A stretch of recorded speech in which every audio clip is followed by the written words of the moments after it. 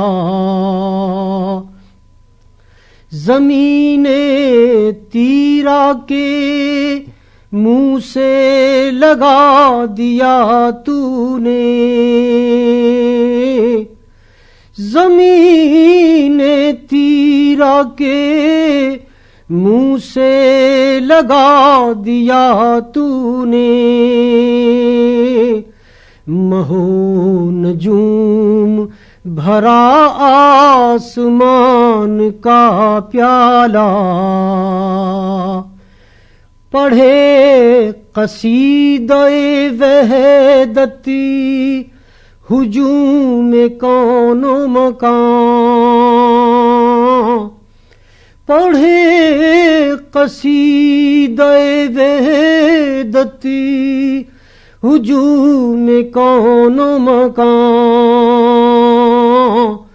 تو سب کا رب ہے کسی نے تجھے نہیں پالا، مجھے ہی تو نے دیا اختیار لغزش بھی، مجھے ہی تو نے دیا اختیار لغزش بھی، مجھی پہ اپنی خلافتی کا بوجھ بھی ڈالا، اتار کر میرے سینے میں آگہی کے چاند، اتار کر میرے سینے میں آگہی کے چاند، بصیرتوں کا میرے گرد کھینچ دے حالا، ہر ایک سانس کو میری بنا چراغ حرم، ہر ایک سانس کو میری بنا چراغ حرم، نہ ہو ذرا بھی میرا نام عمل کالا، ہر کی زباں پہ ہے سبحان ربی الاعلی۔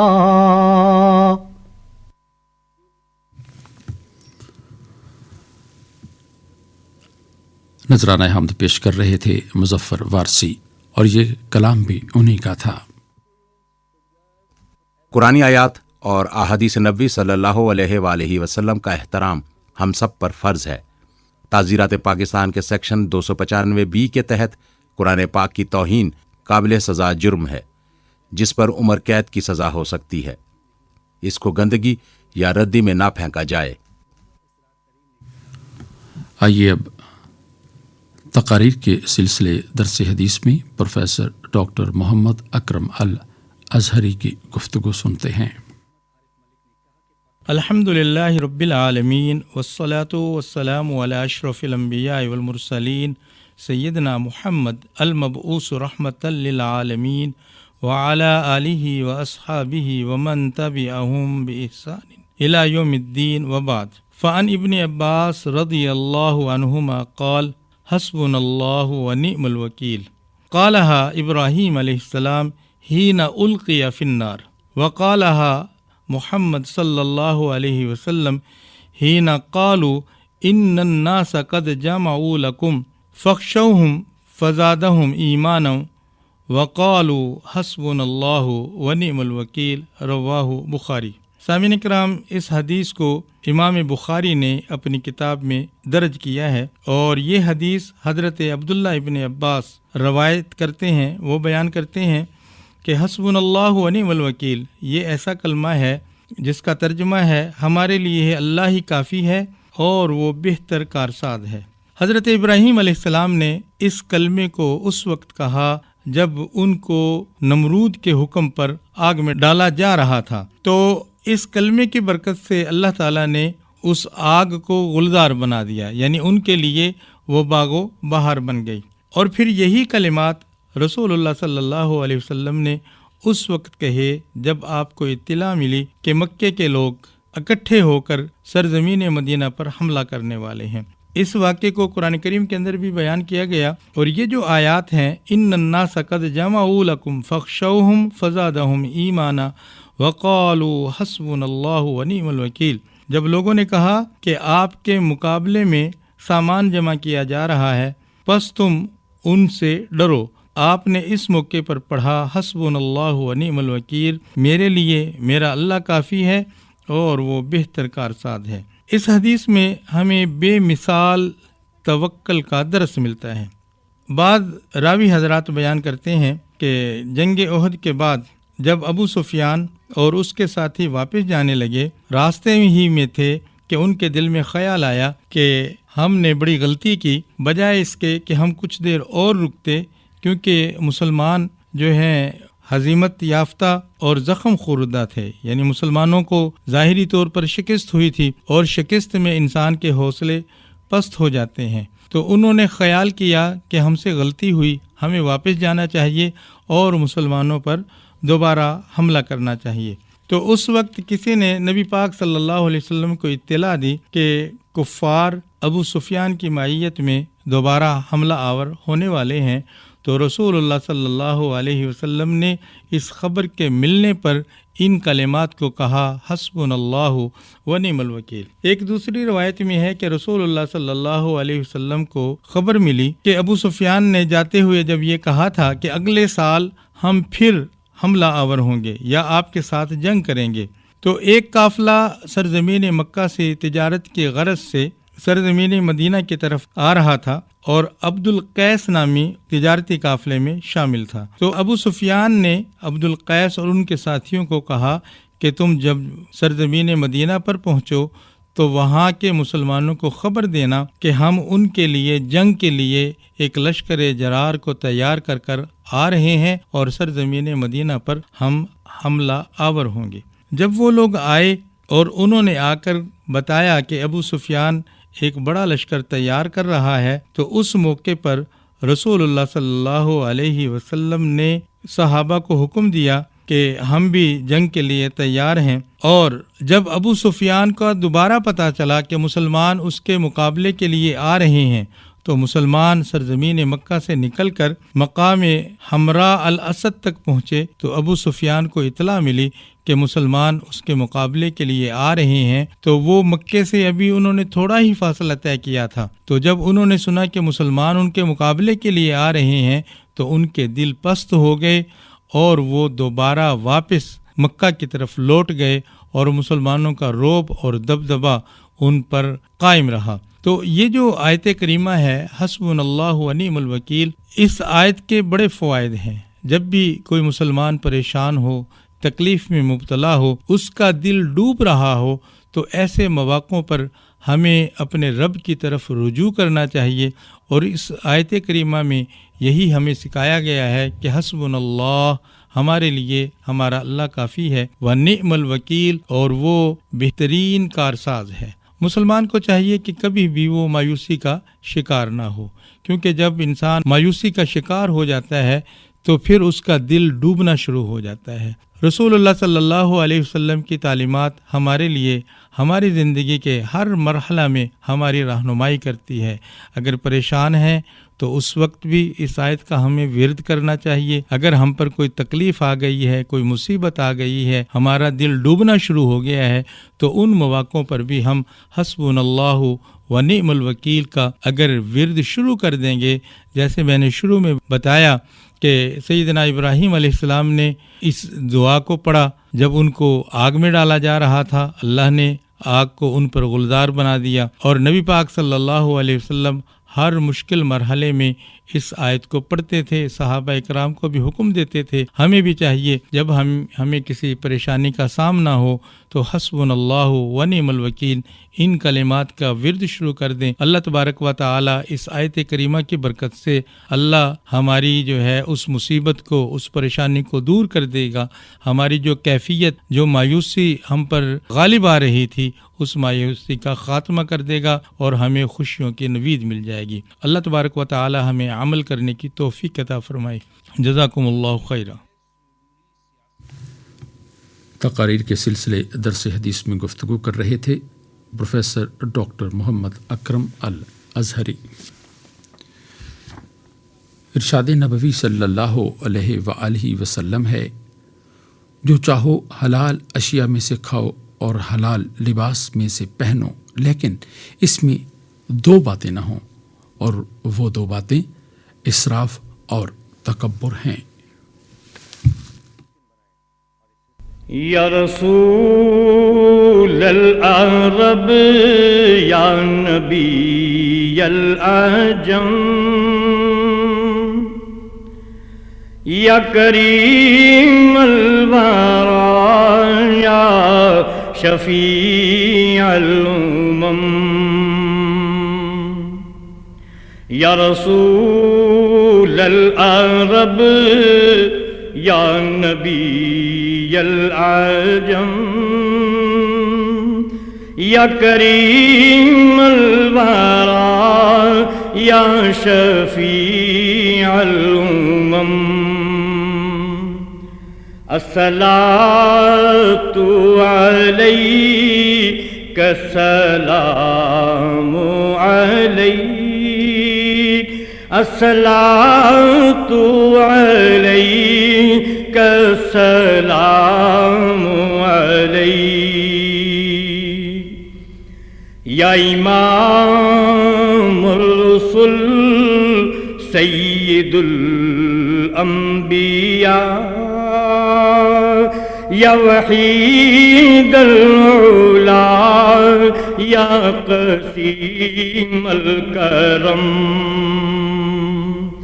الصلاۃ علیک السلام علیک الصلاۃ علیک السلام علیک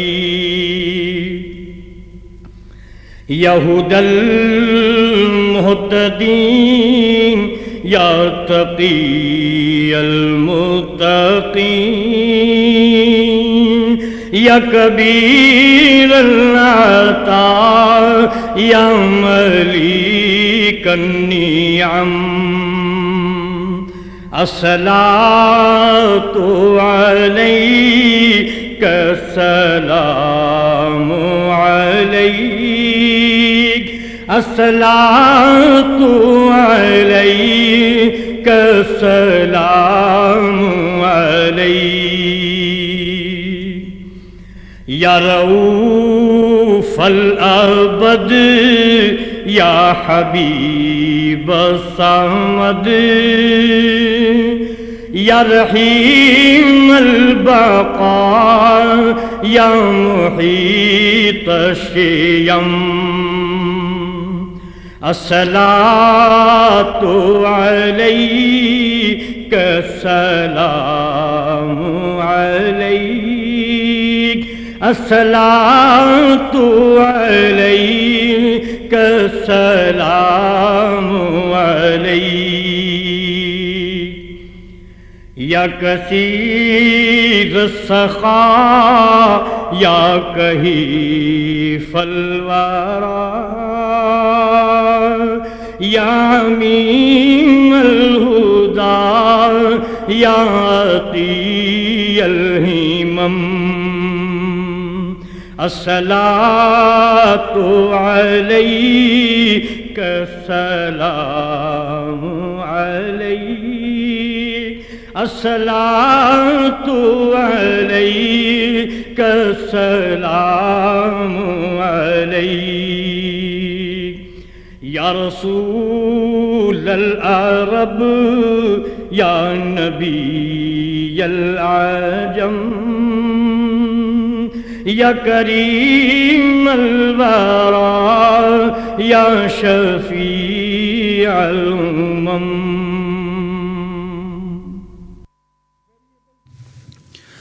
تقریر کے معاف کیجیے گا نعت رسول مقبول صلی اللہ علیہ وآلہ وسلم پیش کر رہے تھے حافظ صابر حسین صابری.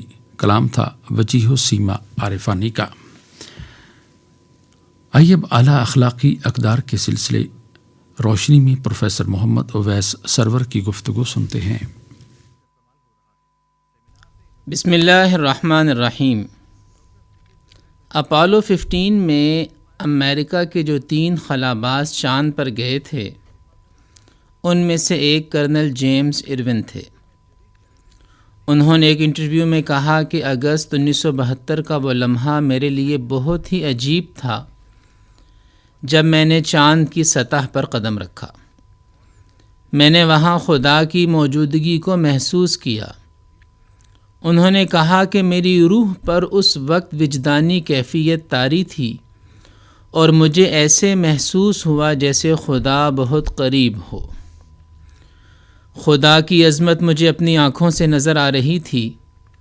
چاند کا سفر میرے لیے صرف ایک سائنسی سفر نہیں تھا بلکہ اس سے مجھے روحانی زندگی نصیب ہوئی. کرنل جیمز ایرون کا یہ تجربہ کوئی انوکھا تجربہ نہیں. حقیقت یہ ہے کہ خدا تعالی نے جو کچھ پیدا کیا ہے وہ اتنا حیرت ناک ہے کہ اس کو دیکھ کر انسان اپنے خالق کی صناعیوں میں ڈوب جاتا ہے. تخلیق کے کمال میں ہر آن خالق کا چہرہ جھلک رہا ہے، مگر ہمارے گرد و پیش جو دنیا ہے اس کو بچپن سے دیکھتے دیکھتے ہم عادی ہو جاتے ہیں. اس سے ہم اتنے مانوس ہو جاتے ہیں کہ اس کے انوکھے پن کا ہمیں احساس تک نہیں ہوتا. ہوا اور پانی اور درخت اور چڑیا، غرض جو کچھ ہماری دنیا میں ہے سب کا سب حد درجہ عجیب ہے.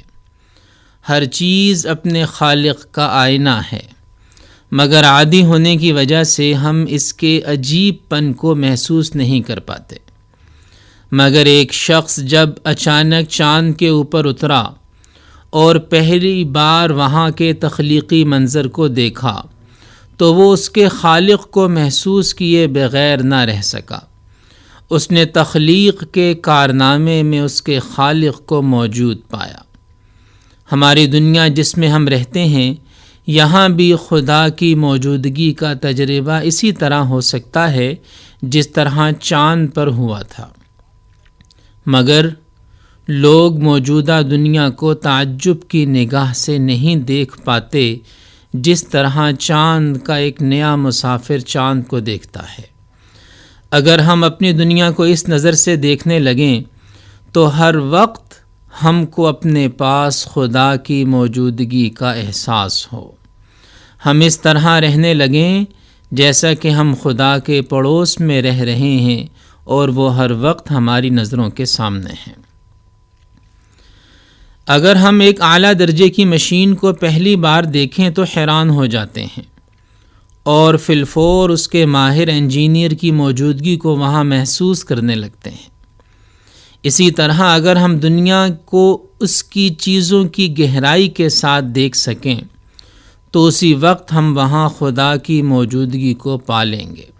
خالق ہمیں نظر آئے گا اور ہم خالق اور تخلیق کو جدا نہ کر سکیں گے۔ قرآن مجید میں کثرت سے ایسی آیات موجود ہیں جن میں بتایا گیا ہے کہ کائنات میں سوچنے والے انسانوں کے لیے نشانیاں ہیں۔ اس کا مطلب یہ ہے کہ اللہ تعالیٰ نے انسان میں جن معنوی حقیقتوں پر ایمان لانے کا مطالبہ کیا ہے ان کی مادی تمثیلات اس کائنات میں رکھ دی گئی ہیں تاکہ آدمی کے لیے ان حقیقتوں کو سمجھنا آسان ہو جائے، تاکہ وہ دکھائی دینے والی چیزوں کے آئینے میں دکھائی نہ دینے والی چیزوں کو دیکھ سکے۔ قدرتی مناظر خدا کی صفات کا آئینہ ہیں۔ سورج اور چاند خدا کی روشن ہستی کا تعارف ہیں۔ چڑیاں اور جانور خدا کی خدائی کے معصوم نمائندے ہیں۔ آسمان خدا کی عظمت و قدرت کا اعلان ہے۔ پانی اور ہوا خدا کی رحمت و شفقت کا ایک نمونہ ہے۔ درخت اور پہاڑ خدا کے لامحدود حسن کی طرف اشارہ کر رہے ہیں۔ آسمان کی وسعت خدا کی بے پایاں ہستی کا تعارف ہے۔ دریا کی روانی خدا کے جوش رحمت کی ایک تمثیل ہے اور پھولوں کی مہک اور تازگی خدا کے حسن کی ایک دور کی جھلک ہے۔ اگر دیکھنے والی آنکھ ہو تو اس کو قدرتی مناظر میں خدا کا جلوہ دکھائی دے گا۔ انسان اگر اس دنیا میں اس طرح رہے کہ اس کے دماغ کی کھڑکیاں کھلی ہوں، وہ دیکھنے والی چیزوں کو دیکھ رہا ہو، تو ساری دنیا اس کو خدا کی یاد دلانے والی بن جائے گی۔ وہ ہر چیز میں خدا کا نور دیکھے گا، ہر چیز میں خدا کی حکمت کو دریافت کرے گا۔ موجودہ دنیا میں انسان کی سب سے بڑی یافت یہ ہے کہ وہ خدا کو دیکھنے لگے، وہ اپنے پاس خدا کی موجودگی کو محسوس کر لے۔ اگر آدمی کا احساس زندہ ہو تو سورج کی سنہری کرنوں میں اس کو خدا کا نور جگمگاتا دکھائی دے گا۔ ہرے بھرے درختوں کے حسین منظر میں وہ خدا کا روپ جھلکتا ہوا پائے گا، اور اپنی ہتھیلی اور اپنی پیشانی کو جب زمین پہ رکھے گا تو اسے ایسے محسوس ہوگا گویا اس نے اپنا وجود اپنے رب کے قدموں میں ڈال دیا۔ خدا ہر جگہ موجود ہے، شرط یہ ہے کہ دیکھنے والی نگاہ آدمی کو نصیب ہو جائے۔ اللہ تعالی ہم سب کو عمل کی توفیق عطا فرمائے۔ وآخر دعوانا ان الحمد للہ رب العالمین۔ اعلیٰ اخلاقی اقدار کے سلسلے روشنی میں گفتگو کر رہے تھے پروفیسر محمد اویس سرور۔ ارشاد نبوی صلی اللہ علیہ وآلہ وسلم ہے، بہترین صدقہ یہ ہے کہ تم بھوکے کو پیٹ بھر کر کھانا کھلاؤ۔ نعت رسول مقبول صلی اللہ علیہ وآلہ وسلم۔ یاد جب مجھ کو مدینے کی فضا آتی ہے، سانس لیتا ہوں تو جنت کی ہوا آتی ہے۔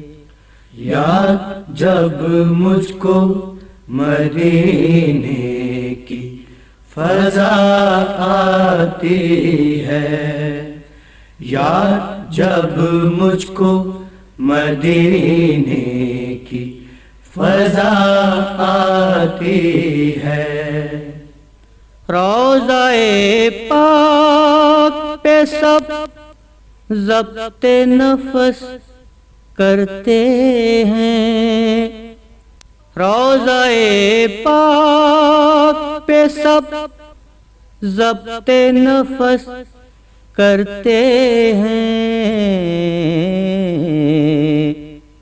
اس گلستان میں دبے پاؤں صبا آتی ہے.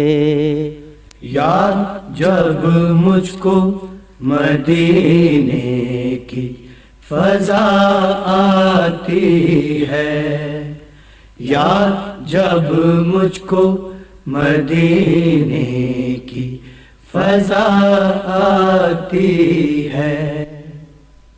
خواب چانے تو رہے عشق نبی میں چھانے، خواب چانے تو رہے عشق نبی میں چھانے. ذرے ذرے سے جہاں بوئے وفا آتی ہے. یاد جب مجھ کو مدینے کی فضا آتی ہے، یاد جب مجھ کو مدینے کی فضا آتی ہے. آپ کے عشق میں مرنا بھی عجب دولت ہے، آپ کے عشق میں مرنا بھی عجب دولت ہے.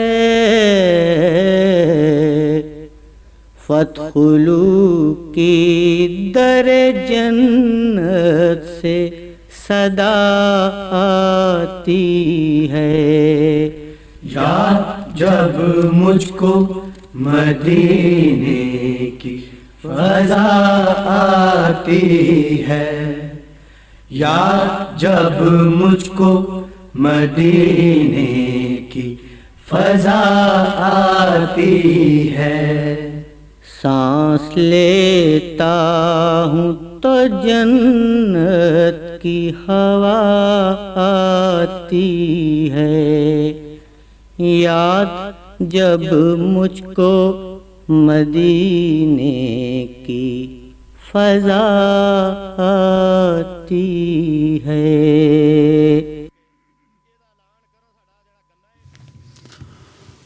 بارگاہ نبوی صلی اللہ علیہ وآلہ وسلم میں امیر مینائی کے گلہ عقیدت جمیل انجم اور ساتھیوں کی آواز میں پیش کیے گئے.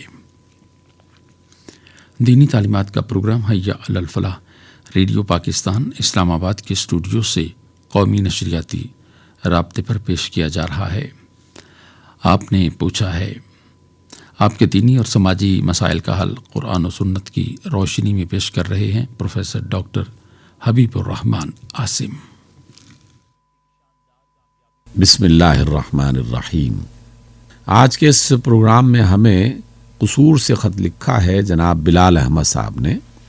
بلال صاحب لکھتے ہیں کہ الزام تراشی، تہمت، کسی کو بدنام کرنے کی کوشش، اس طرح کی ناپسندیدہ حرکات کو کیسے ختم کیا جا سکتا ہے، کیونکہ اب یہ بیماری بڑے پیمانے پر پھیل چکی ہے. خاص طور پر جو سوشل میڈیا کا دور ہے، تو سوشل میڈیا میں تو کسی بھی فرد کے بارے میں کوئی بھی ایسی بات لکھ کر اسے پھیلا دیا جاتا ہے اور پھر اس کا کوئی تدارک یا ازالہ نہیں ہو سکتا. اس کے بارے میں اسلامی تعلیمات کیا ہیں؟ بلال احمد صاحب، یقیناً یہ بڑی اذیت ناک بات ہے اور پریشان ہونا چاہیے ہر مسلمان اور صاحب علم انسان کو، باشعور انسان کو. اللہ اور اس کے رسول صلی اللہ علیہ وسلم نے بالکل دو ٹوک انداز میں واضح طور پر ان خرابیوں کی طرف نشاندہی کی، بلکہ ان کی مذمت فرمائی. تہمت لگانے کی مختلف کیفیات ہوتی ہیں. سب سے پہلے قرآن مجید میں تہمت کے بارے میں جو حکم ملتے ہیں وہ خواتین کے بارے میں، افراد کی کردار کشی کے بارے میں.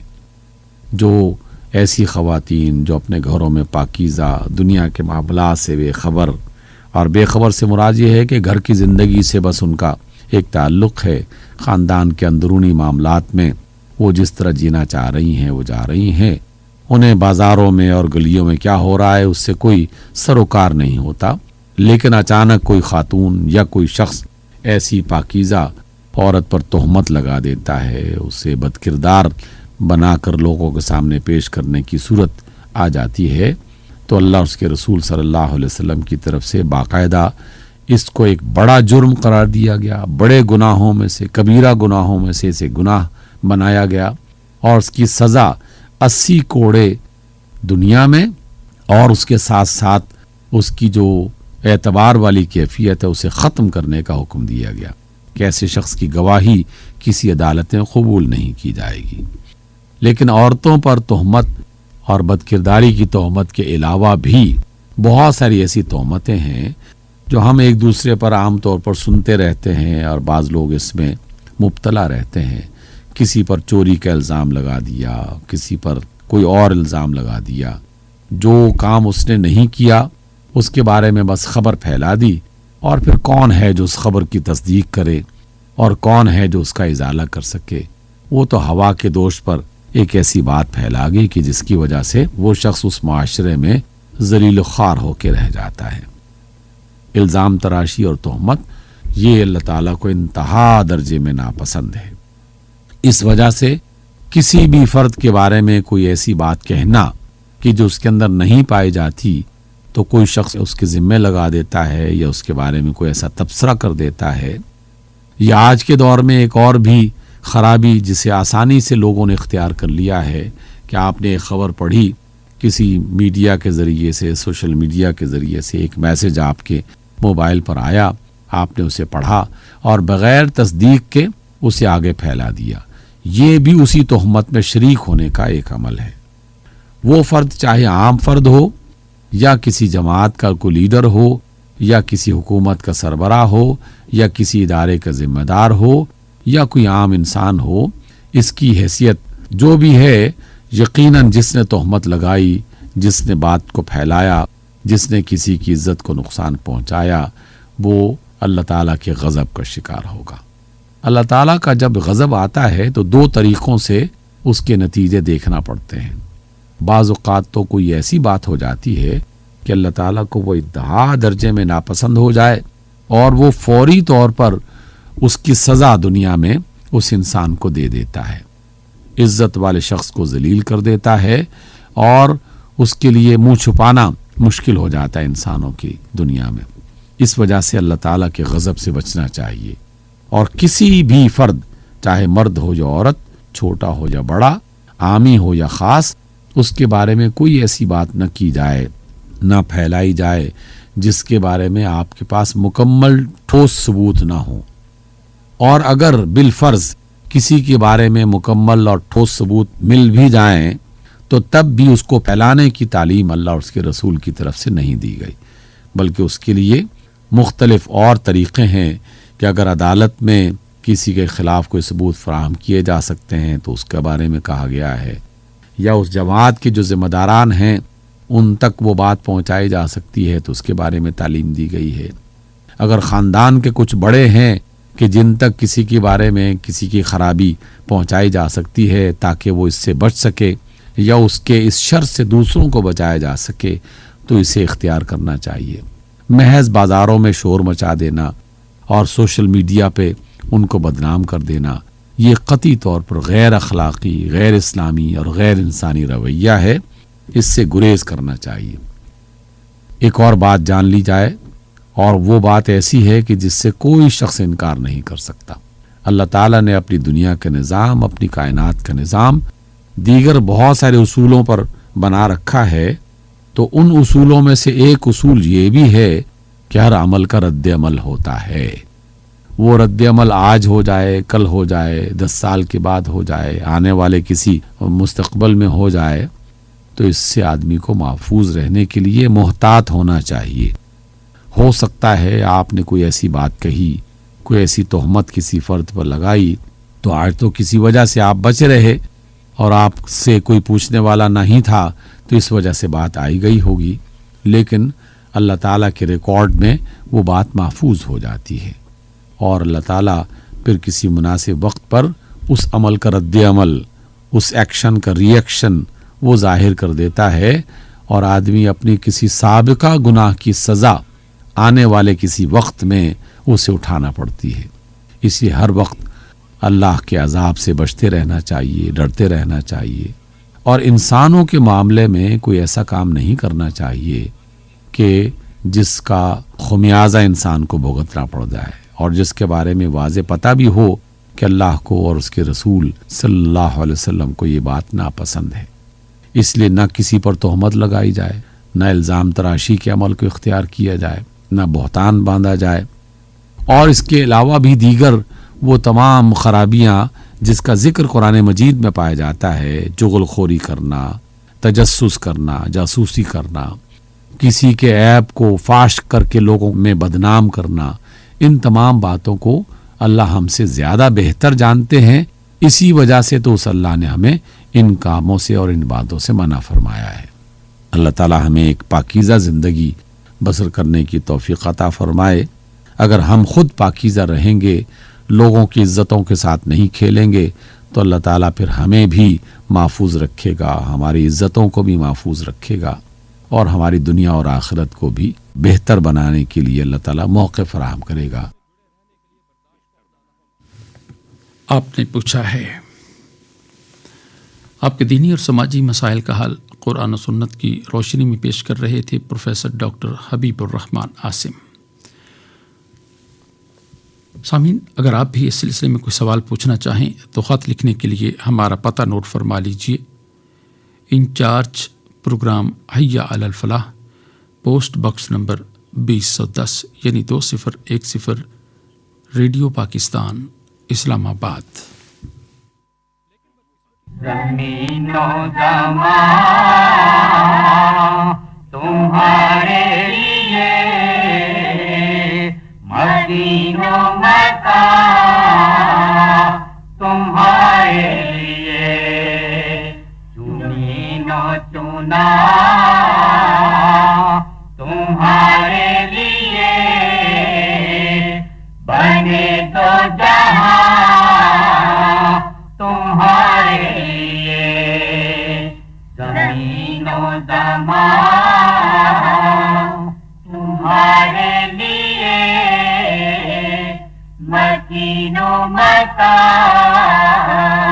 تمہارے لیے، دہن میں زبان تمہارے لیے، بدن میں ہے جان تمہارے لیے، دہن میں زبان تمہارے لیے، بدن میں ہے جان تمہارے لیے، ہمارے یہاں تمہارے لیے، اٹھے بھی وہاں تمہارے لیے، ہمارے یہاں تمہارے لیے، اٹھے بھی وہاں تمہارے لیے، زمین و زمان تمہارے لیے، مکین و مکان تمہارے لیے، وجود کیے وہ فیض دیے کہ نام لیے زمانہ جیے، وجود کیے وہ فیض دیے کہ نام لیے زمانہ جیے، چاہانے لیے تمہارے دیے، یہ اکرمیاں تمہارے لیے، چاہانے لیے تمہارے دیے، یہ اکرمیاں تمہارے لیے، زمین و زمان